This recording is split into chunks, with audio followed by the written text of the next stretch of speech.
अभी ज्यादा कंफर्टेबल भी नहीं हुई थी कि एक के बाद एक उसे सरप्राइजेस ही मिलते जा रहे थे।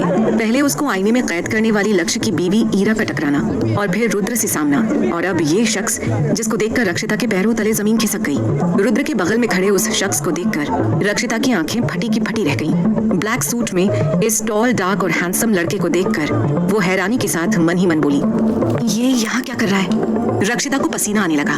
उसको घबराहट महसूस हो रही थी। वो अपने आप से बोली, मुझसे ब्रेकअप के बाद तो ये ऐसे गायब हुआ था जैसे गधे के सिर से सींग, लेकिन आज ये यहाँ। रक्षिता अपने एक्स बॉयफ्रेंड को इस पार्टी में देखकर पूरी तरह से हैरान थी।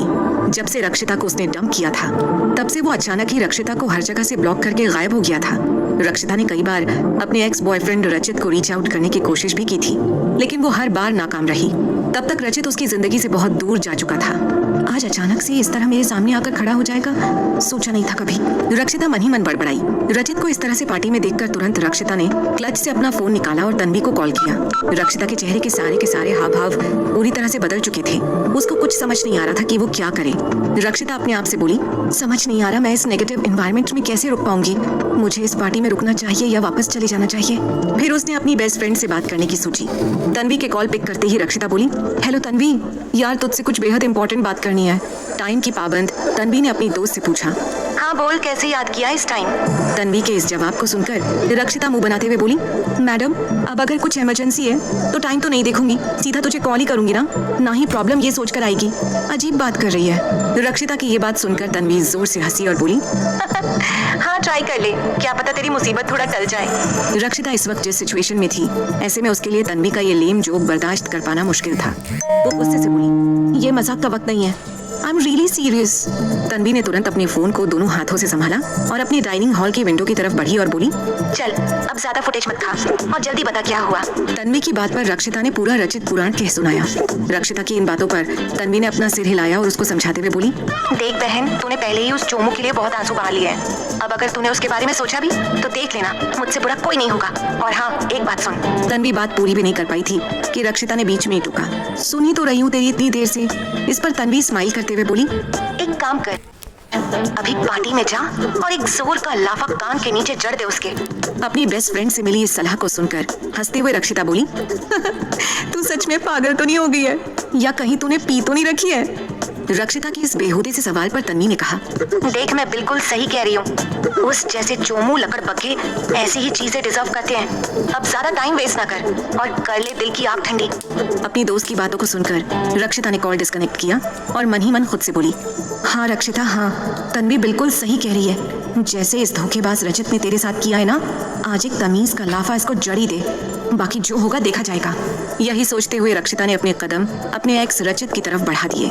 वो आगे बढ़ ही रही थी कि उसने देखा रचित और उसके ख्वाबों वाला वो हैंडसम मुस्कुराकर बातें कर रहे हैं, जैसे बरसों से एक दूसरे को जानते हो। रक्षिता के मन में कुछ शक पनपने लगा। ये देख रक्षिता ने अपने आप से कहा, कहीं मेरे ब्रेकअप के पीछे भी यही सपने वाला आदमी तो नहीं? कहीं इसके कहने पर ही रचित ने मुझे डंप किया हो? कहीं रचित का इससे कोई लिंक तो नहीं? अब जो भी हो, सच तो मुझे पता करना ही होगा। ये सोचते हुए रक्षिता के थमे और रुके हुए कदम फिर से रुद्र और रचित की तरफ बढ़ गए, लेकिन इस बार फिर किसी ने उसको रोक लिया। रक्षिता को अपने कंधे पर किसी का हाथ महसूस हुआ। अपने कंधे पर इन उंगलियों का टच महसूस होते ही रक्षिता की धड़कन तेज हो गई। वो खुद से बोली, हे भगवान, अब कौन सा सरप्राइज दे दिया आपने? अब कौन सी प्रॉब्लम से सामना करवा रहे हो? एक पल को रक्षिता ने अपनी आंखें बंद कर ली, फिर पीछे पलटी। उसने देखा वहाँ कोई और नहीं बल्कि एक लेडी खड़ी थी। उसको देखकर रक्षिता सोच में पड़ गई। तभी वो औरत रक्षिता से बोली, पहचाना नहीं? इस पर रक्षिता ने जवाब दिया, अरे आंटी। वो औरत कंपनी के डायरेक्टर रुद्र की माँ अलका थी। अलका ने रक्षिता से कहा, अच्छी लग रही हो तुम। रक्षिता मुस्कुरा दी। रक्षिता के दिमाग में रुद्र की सच्चाई जानने की जल्दी थी। उसने अपने मन में सोचा, रुद्र की हकीकत इनसे भी पता चल सकती है। अभी रक्षिता ये सब सोच ही रही थी कि तभी पार्टी हॉल में अंधेरा छा गया। लाइट गायब होते ही पार्टी हॉल में चलता म्यूजिक भी थम गया और अचानक से चारों तरफ सन्नाटा पसर गया। अंधेरा होते ही अलका काफी एम्बैरेस्ड फील करने लगी। मन ही मन वो खुद से बोली, अब ये क्या हुआ? फिर अलका ने रक्षिता से कहा, प्लीज एक्सक्यूज मी। रक्षिता ने कोई जवाब नहीं दिया। इधर अंधेरे में जैसे रक्षिता की धड़कन भी काफी तेज हो चुकी थी। जब से उसे ये अजीब अजीब से सपने आते हैं, तब से उसके मन में डार्कनेस को लेकर एक अजीब सा डर बैठ चुका था। रक्षिता अपने आप से बोली, अब ये लाइट को भी अभी जाना था। मुझे लगता है अब इस अंधेरे से कहीं।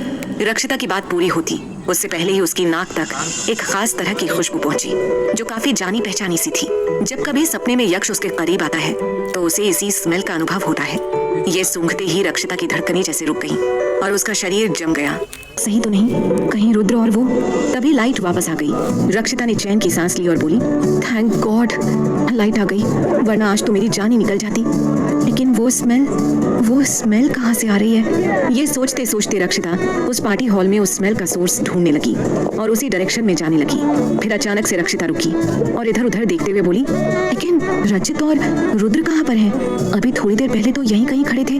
रक्षिता उन दोनों को ढूंढने लगी। रक्षिता ने बस 2 कदम ही आगे बढ़ाए थे कि तभी उसके कंधे पर किसी ने हाथ रखा।